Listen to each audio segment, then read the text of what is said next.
Olá, seja bem-vindo, seja bem-vinda a mais uma edição do nosso podcast Os Bastidores, um podcast do curso de jornalismo da Faculdade Boas Novas, em que conversamos sobre assuntos de comunicação, especialmente jornalismo. Gostamos de saber dos jornalistas, não apenas do que eles fazem ou das nossas técnicas profissionais, mas da vida desses profissionais, de como eles são, como eles vivem, como eles chegaram até esse ponto em que eles se encontram na profissão de comunicadores. E em homenagem, eu diria, ao mês de abril, que é o mês que trata da conscientização do autismo, nós estamos hoje com um convidado extremamente especial. Um convidado que nos ajuda a justamente conscientizar sobre o autismo. Porque o autismo não pode ter rótulos, não pode simplesmente se pensar antes de ver como as pessoas são, de julgar, né, as pessoas. Então, quando nós falamos com profissionais que têm autismo, nós conseguimos ver o quão importantes eles são para a sociedade, quantas capacidades eles possuem e quanto têm a nos ensinar. Para mim é uma honra, nesse podcast, nessa edição dos Bastidores, entrevistar o nosso aluno egresso da Faculdade Boas Novas, formado em jornalismo aqui na nossa instituição, proximamente pós-graduado também na nossa Faculdade Boas Novas, Paulo Marques Pinto. Paulo, seja bem-vindo. Muito obrigado pelo convite e obrigado a vocês também pela oportunidade de acompanharem a minha história de vida, de alegria, de superação de desafios e de vitórias. Maravilha, Paulo, é uma satisfação. Paulo estudou aqui na nossa faculdade Boas Uhum. Novas. A gente lembrava agora há pouco que ele pegou uma fase antes da pandemia, iniciou a graduação, veio aí o período de pandemia e ele esteve com a gente, e aí temos tantas experiências durante toda essa época. Mas, Paulo, primeiro eu queria entender quem é você, quem é o Paulo, de onde o Paulo vem. Você nasceu aqui em Manaus? Sim, eu nasci em Manaus no dia 1º de julho. Vou fazer 30 anos, nem parece, eu pareço Não mais novo, parece né? mesmo. Né? Que bom, que bom. Então você é manauara. Você decidiu estudar jornalismo com qual idade? Quantos anos você tinha quando pensou assim, não, vou fazer jornalismo? Ou tu tinha outra ideia de profissão? Eu sempre tive desejo e interesse em ser jornalista. E esse desejo começou muito antes de eu entrar na faculdade. Começou quando eu tinha 5 anos de idade. Naquela época, eu era um telemaníaco. Eu assistia a tudo o que passava na televisão. É desenho animado, é filme, é programa de auditório, é novela. Mas o meu programa favorito eram justamente os telejornais. E o meu foco não eram as notícias do momento, não eram as informações daquela época, nada disso. O meu foco era todo o conteúdo, a estrutura do produto. Por exemplo, vinhetas, trilhas sonoras, a postura, a dicção dos apresentadores, dos repórteres, como eles se vestiam, como eles gesticulavam, sem falar também nos caracteres, na parte gráfica. Essa parte era o que mais me chamava a atenção, pelo menos nos telejornais. Olha, a gente até percebe, né? Porque você, no dia a dia, gente, não é uma coisa ocasional, mas no dia a dia o Paulo se veste da maneira em que vocês estão vendo ele aqui no podcast. Então, o Paulo sempre está alinhado, Uhum. formal, com seu paletó, com sua camisa, sua gravata quase sempre. Então, ele sempre está muito bem ajustado, parece de fato um apresentador de televisão todo dia, né? A dicção do Paulo também é uma coisa espetacular, né? Vocês comecem a perceber aí também que ele faz uma vocalização, fala todas as letras das palavras, e eu Uhum. imagino que isso já é uma questão que você aprendeu logo lá na infância, quando assistia os telejornais. Esse era teu hiperfoco? Tu fazia isso conscientemente ou tu foi ter consciência disso só depois? Não, eu assistindo aos telejornais, eu tentava imitar aquela aquela dicção bonita, aquela impostação típica dos jornais, na televisão, no rádio. Eu fazia simulações ainda criança, lendo jornais, revistas, livros. Inclusive, aos 2 anos, segundo diz a minha mãe, aliás, um grande beijo para ela, mamãe, eu amo você. Olha só, parabéns, que bom. Aos 2 anos, eu lia como se estivesse, digamos, experiente em leitura. Vamos lá. 2 anos de idade, você tinha leitura fluente. Eu tinha. Eu não lia somente em português, eu lia em inglês, em espanhol, até japonês eu lia. Então, Nossa. então a minha infância, ela foi rodeada, ela foi influenciada pela leitura, pela literatura. A minha infância toda, a adolescência também foi marcada por livros. Então, eu tenho uma vivência assim invejável em relação à literatura. Foi isso que me ajudou a escolher a profissão que eu estou exercendo agora, que é jornalismo. Maravilha, Paulo. Nessa época, ali, tu já tinha diagnóstico de autismo? Ou isso veio depois, somente essa percepção? Eu te pergunto isso porque tu vai fazer 30 anos, né? E na época, nos anos 90, pouco se falava disso. Nos anos 2000, na primeira década, pouco se falava sobre autismo, sobre TDAH, sobre esses transtornos. E, assim, a gente vai ter aí, nos últimos 5 anos, talvez um boom de uma descoberta com profissionais mais bem preparados na escola e tudo mais, que se consegue fazer um diagnóstico muito mais rapidamente. Se fala mais sobre isso. E naquela época dos anos 90 ainda não era assim. Então, você levava muito mais tempo para ser diagnosticado naquela época. Contigo foi assim ou tu foi diagnosticado ainda na infância? Bom, naquele tempo, anos 90, anos 2000, não se falava muito nessa coisa de transtorno do espectro autista. Havia uma visão completamente diferente do autista, da criança autista. A mídia tinha uma visão completamente negativa, pessimista dessa condição.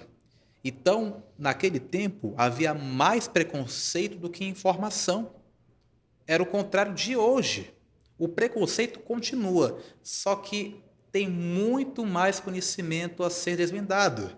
E eu fui diagnosticado com autismo dos 10 para 11 anos de idade.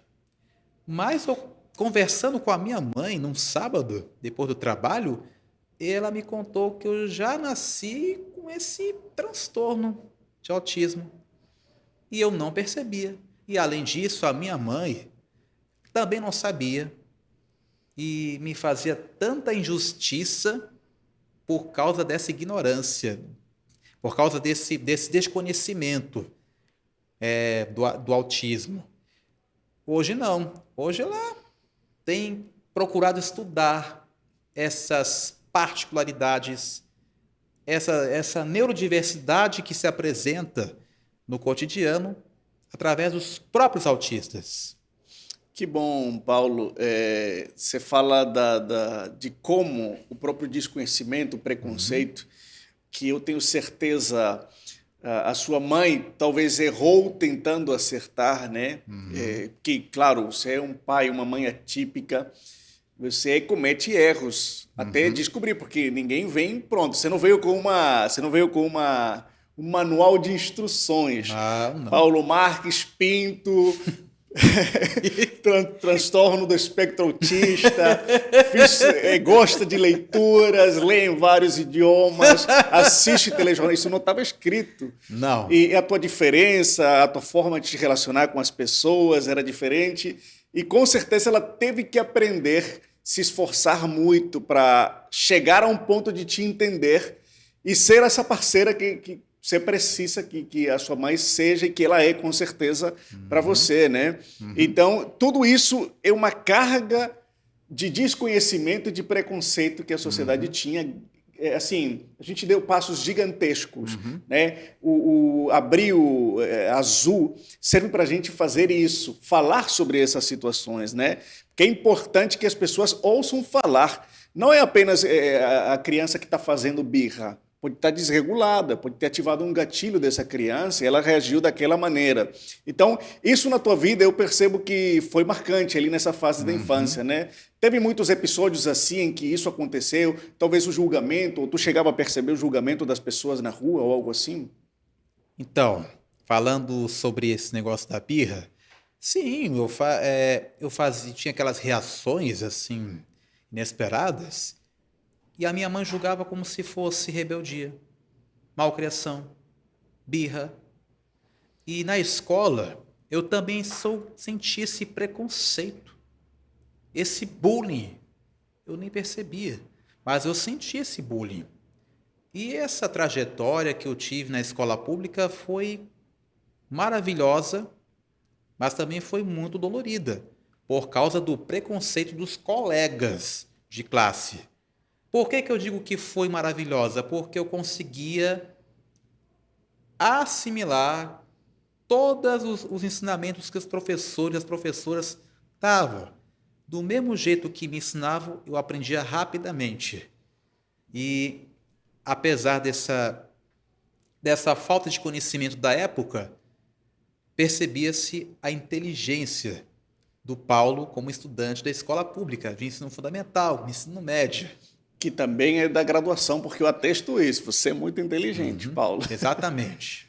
Então, é interessante esse teu olhar e essa tua capacidade, Paulo, de enxergar o ponto positivo diante de situações adversas, porque o bullying é uma coisa que, lamentavelmente, existe, está ali, e o bullying é muito injusto.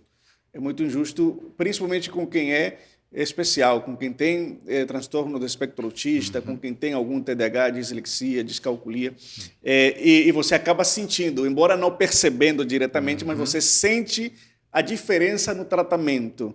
Por isso que a gente tem que conscientizar cada vez mais. Mas, Paulo, assim, voltando a essa pauta da comunicação, do jornalismo, você então já tinha clareza sobre a sua profissão, você queria seguir a TV ou então o jornalismo, era isso, era a comunicação que você queria. Eu tinha absoluta convicção de que queria ser sim comunicador, que queria ser sim jornalista.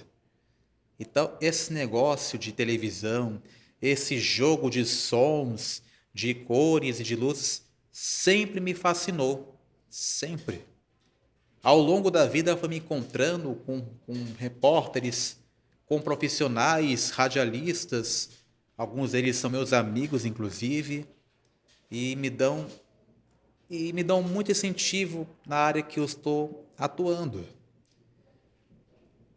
Então, esse convívio cada vez mais intenso com os jornalistas tem me motivado a continuar trabalhando nessa profissão. Todos os dias, eu venho para a faculdade sempre sorridente, sempre inspirado, disposto a trabalhar, a fazer o que é necessário para o setor onde eu trabalho e tenho que me preparar até para algumas quebras de rotina. Sim. E como tu lida com essa quebra de rotina? Porque quando tu tá em casa e tu faz o teu ensino fundamental, ensino médio, tu tem mais ali controle das situações, né? A tua mãe está muito mais perto. Quando tu vai para o ensino superior, já começa uma vida adulta ativa. Quando vai trabalhar, a gente sabe que tem uns imprevistos do dia a dia, coisa natural. Às vezes o ônibus atrasou e já desfez toda a tua programação, tua agenda, né? Às vezes tu chegou aqui na faculdade, no teu trabalho, para enviar 3 mensagens, 3 e-mails. Aí, de repente, foram cancelados os e-mails e tu não tem que fazer isso. Tu tem que fazer uma divulgação na área externa. Então, isso muda toda a tua rotina. Como é que tu consegue organizar ou te reorganizar com isso? Eu, sinceramente, não lido muito bem com essa quebra de rotina, mas eu entendo que isso pode, inclusive, te fortalecer na comunicação. Eu, por exemplo, quando me pedem para fazer alguma coisa, tipo ligação, tipo me enviar mensagens, disparo de mensagens para muitas pessoas, preciso primeiro ter um preparo, uma orientação mais adequada. Que tipo de texto eu vou usar? Quais pessoas eu vou entrar em contato? Qual a melhor abordagem? A primeira pergunta a fazer para quem procura algum curso de graduação, de pós-graduação, o que fazer em cada situação? Tem que ter um preparo. Até para rotinas que não são rotinas, tem que ter esse preparo. E, ultimamente, quando tem algo muito importante, algum evento que eu precise cobrir, eu busco orientações com a minha irmã, a Grazi, peço a ajuda dela, o que eu vou fazer, como é que eu vou buscar informações. Tem que ter esse preparo, tem que ter essa consciência de que as quebras de rotina podem ser benéficas para a tua profissão. Podem ser, e é interessante que tu, embora isso não seja o teu ideal, quebrar a rotina, tu vai tentando te modelar a esse ambiente de trabalho, que é um ambiente próprio da comunicação. A gente não tem muitas rotinas, a gente quebra muitas rotinas dentro da nossa profissão. Né? Mas também é interessante, para quem não sabe, o Paulo trabalha aqui na Faculdade de Boas Novas, na assessoria de comunicação, que agora é um departamento comercial todo, e ele cuida de atendimento ao público. Paulo entra em contato com interessados em fazer o vestibular, faz ligações, marca vestibulares, conduz as pessoas até fazerem a matrícula. Então, o Paulo faz um trabalho de comunicação direta com o público todos os dias. Então, esse trabalho que ele desenvolve já com maestria, porque ele acabou dominando essa arte, e assim como ele tem o hiperfoco nos telejornais, né, quando era criança, agora ele direcionou esse foco para fazer um bom roteiro de conversa, para fazer as perguntas certas na hora certa. Então, o Paulo acabou se demonstrando ou sendo um profissional exemplar que dá muito resultado. E isso para a gente é maravilhoso, né? Porque você chegou num departamento que é muito dinâmico. Essa movimentação, todos os dias, acaba trazendo muitas mudanças. E a equipe aqui da Faculdade de Boas Novas conseguiu entender o teu tempo, e conseguiu ali encontrar uma forma de te ajudar a fazer o trabalho, de te ajudar a assimilar a quebra da rotina, né? Como é que tu lida aí dentro do departamento com as pessoas que trabalham contigo e que convivem e fazem esse trabalho no dia a dia, de fazer o mesmo trabalho que tu fazes ou então de coordenar o departamento? Ultimamente, nós temos sido muito mais parceiros.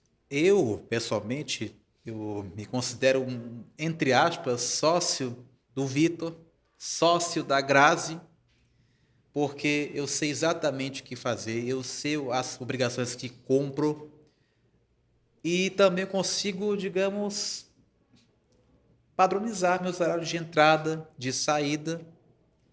Isso é muito importante.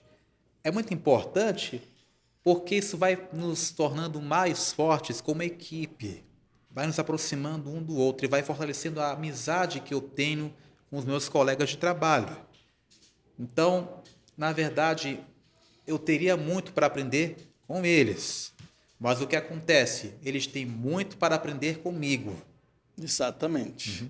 Que bom, e que bom que eles estão dispostos a aprender também contigo, né? Paulo, eu lembro de episódios assim memoráveis, eu fico repetindo isso muitas vezes, Paulo, que eu lembro quando eu ministrava aula para você no jornalismo, e teve uma época em que eu ministrei telejornalismo, e uma parte da ementa da disciplina é a história da TV e do telejornalismo. E eu lembro que na aula em que eu falava sobre isso, o Paulo era uma bíblia, sabia todas as datas que eu estava dizendo, ele sabia todos os contextos, lembrava do nome de todas as pessoas importantes da TV brasileira, do telejornalismo. E às vezes eu estava ali dando aula e tudo mais, eu ia falar alguma coisa, me esquecia de um nome, eu falava, Paulo. Aí o Paulo lembrava o nome rapidinho, automaticamente. Paulo, qual era a data de tal coisa? Paulo automaticamente lembrava.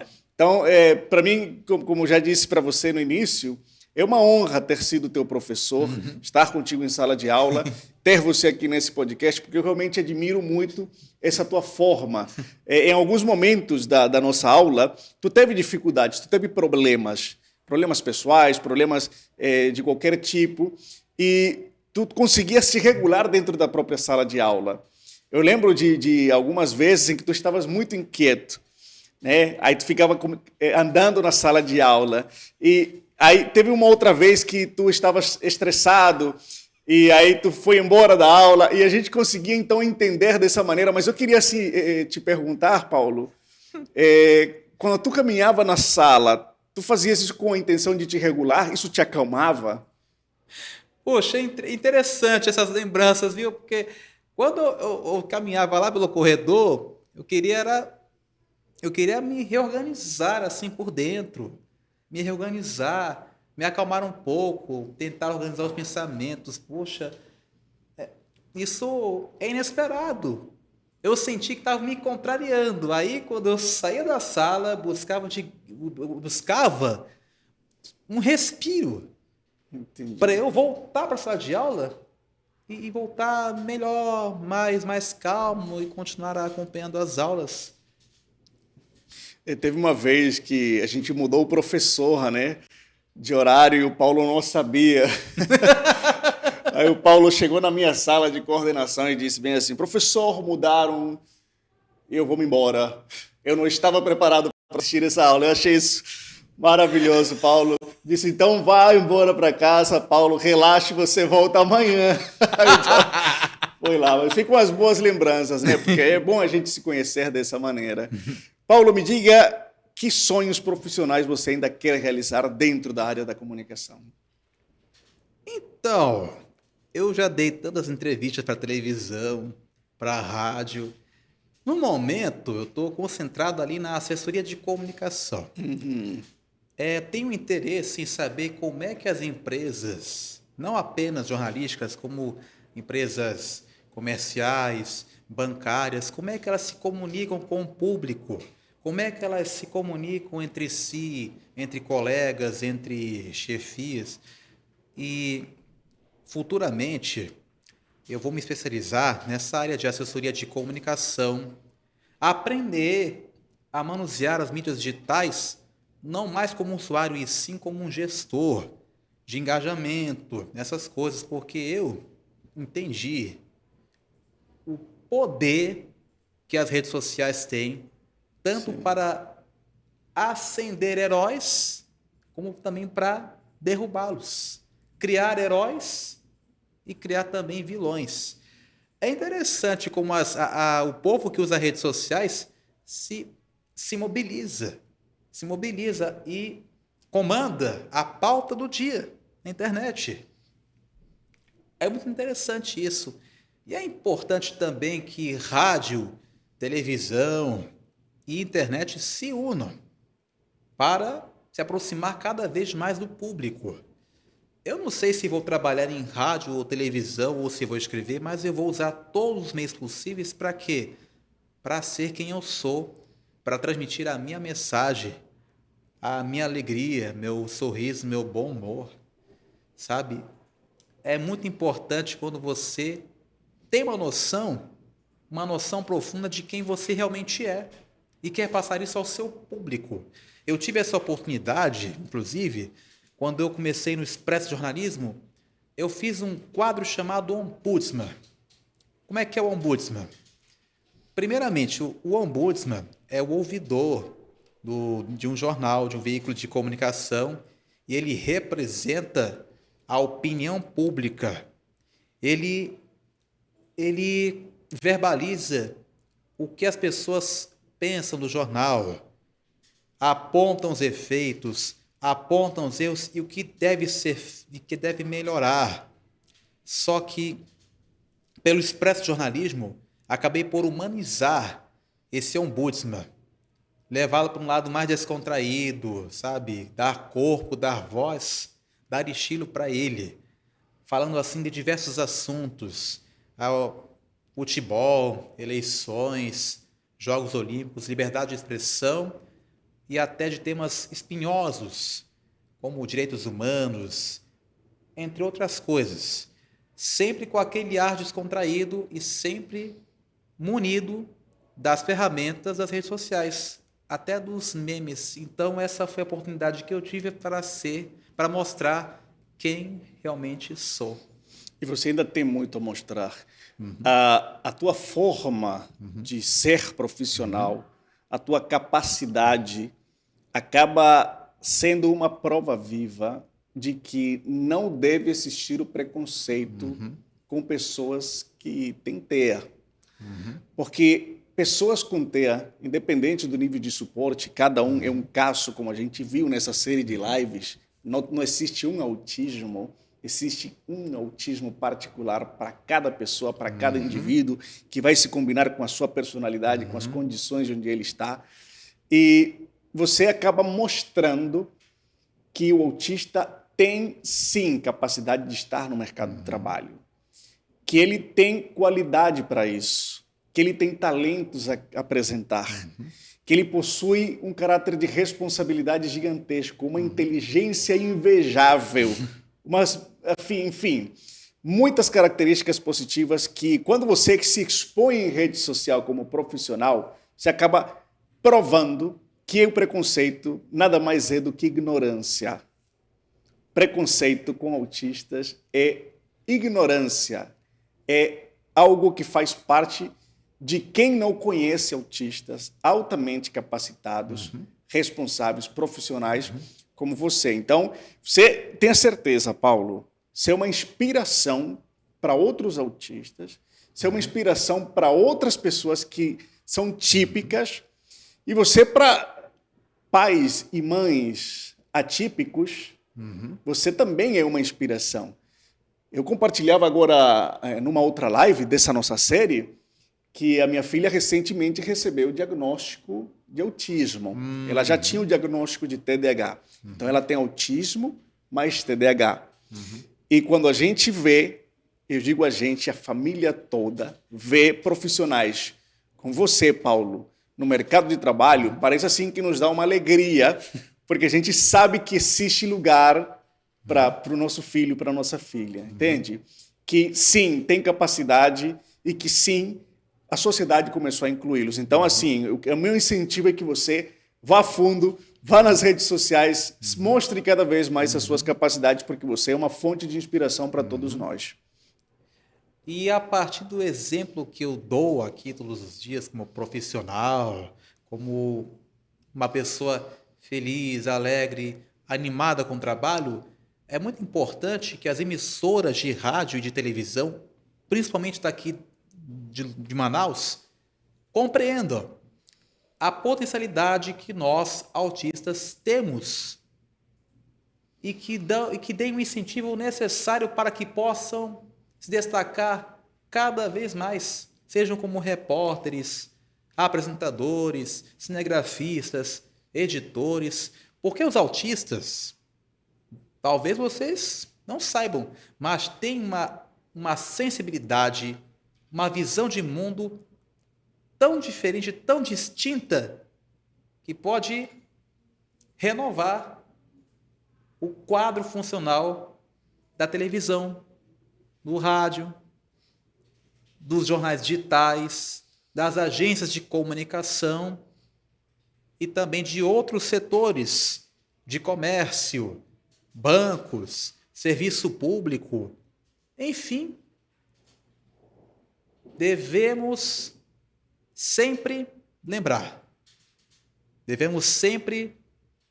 lembrar que os autistas têm capacidade, sim, para conquistar o mercado de trabalho, não somente na comunicação, como também na sua vida pessoal, na sociedade.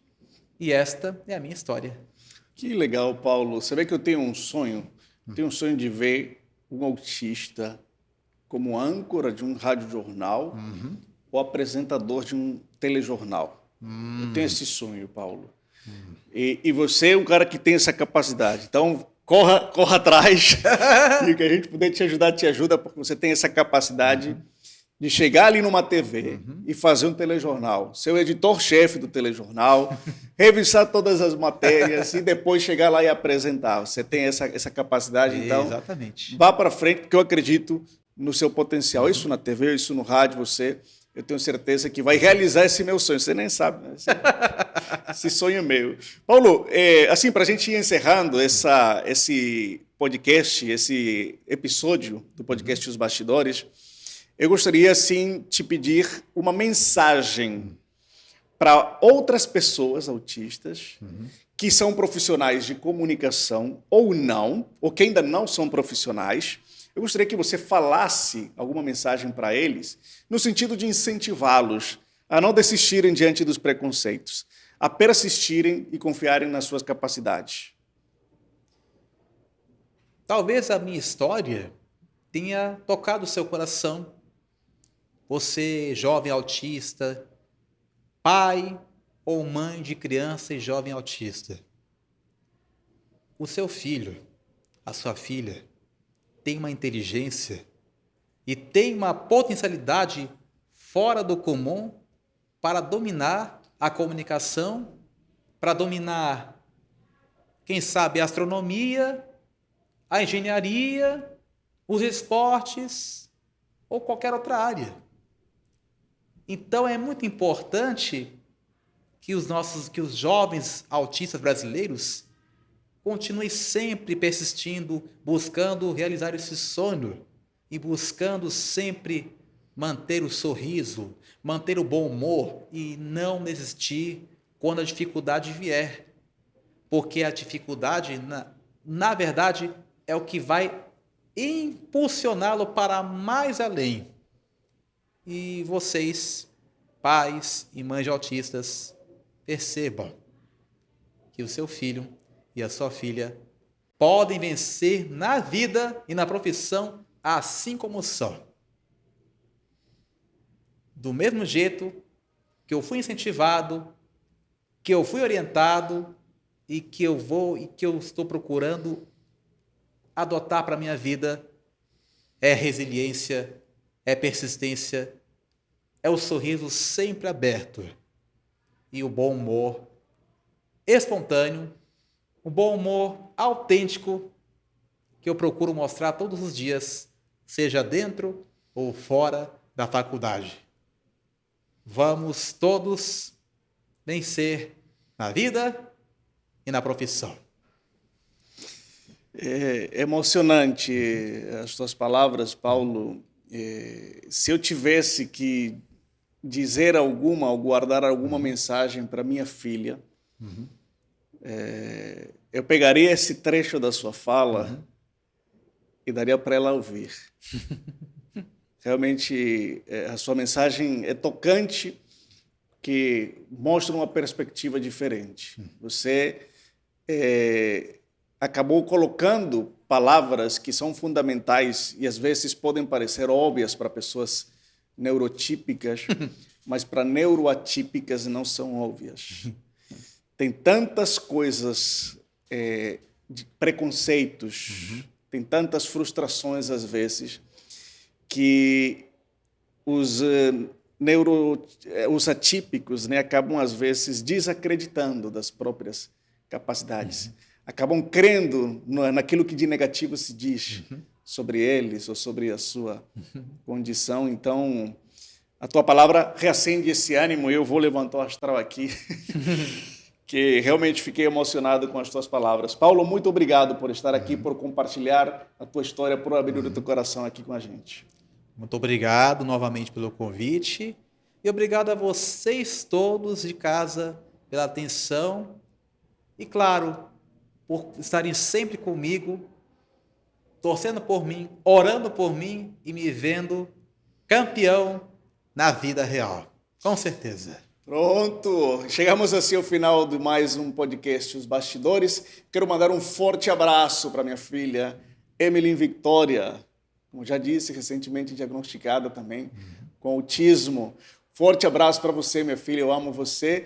E a você que acompanha aqui o podcast Os Bastidores, muito obrigado. Voltamos aí lá na frente, daqui a pouco, nos próximos dias, com mais um episódio falando sobre os bastidores da comunicação, os bastidores do jornalismo. Nós estamos fazendo esse podcast através da coordenação do curso de jornalismo da Faculdade Boas Novas, para mostrar para quem está interessado em cursar jornalismo, para quem faz jornalismo, para quem ainda está indeciso sobre a graduação que vai fazer, para mostrar que existem pessoas por trás desses profissionais competentes, comunicadores que você vê todo dia na TV, todo dia no rádio, ou então ouve através do telefone, como é o caso aqui do Paulo, que sempre entra em contato ali através do nosso serviço da assessoria de comunicação da Faculdade Boas Novas.